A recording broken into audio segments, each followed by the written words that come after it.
If you are a public school teacher or an aspiring public school teacher, this video is for you.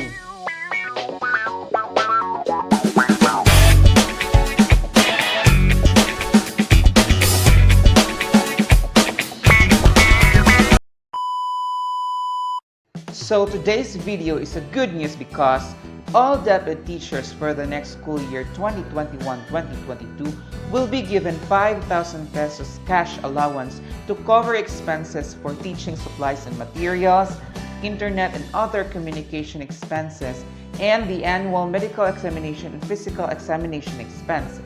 But before that, don't forget to subscribe on my channel and hit the bell button for you to be updated on the latest in the Department of Education. The 5,000 pesos cash allowance will be given only for teachers with teaching load. For further details, please watch the full video here. On a Facebook post, Annalyn Sevilla said that DepEd will give 5,000 pesos cash allowance to cover internet, communication expenses of teachers for the next school year. An official of the Department of Education confirmed that there will be a 5,000 pesos cash allowance for teachers with teaching load for school year 2021 to 2022. DepEd Undersecretary for Finance Annalyn Sevilla said that as approved in the General Appropriations Act 2021, there is cash allowance of 5,000 pesos per school year for teachers with teaching load next school year amounting to 4.37 billion pesos. The Department of Education said this after Senator Sherwin Gatchalian said that budgetary support for teachers may be insufficient to sustain the implementation of distance learning nationwide.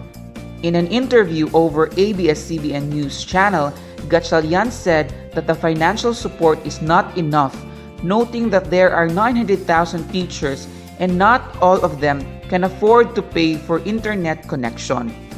Gatchalian, who also chairs the Senate Basic Education Committee, said that while some funds are allocated in the Bayanihan 2 as well as in the 2021 budget, it's not enough to sustain it.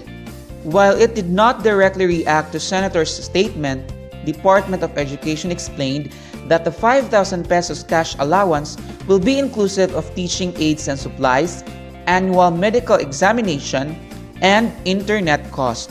Ma'am Annalyn Sevilla said that the 5,000 pesos cash allowance will be given on annual or school year basis.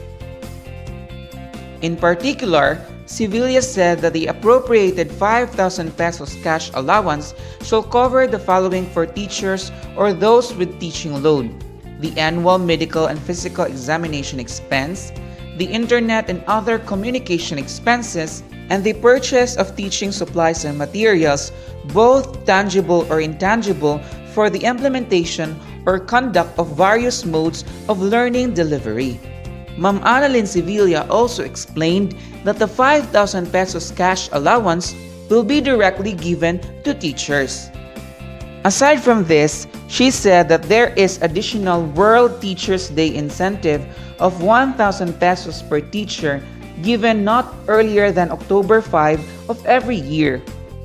Meanwhile, Ma'am Sevilla noted that there are also other allocations to help ensure that the implementation of distance learning will be sustained.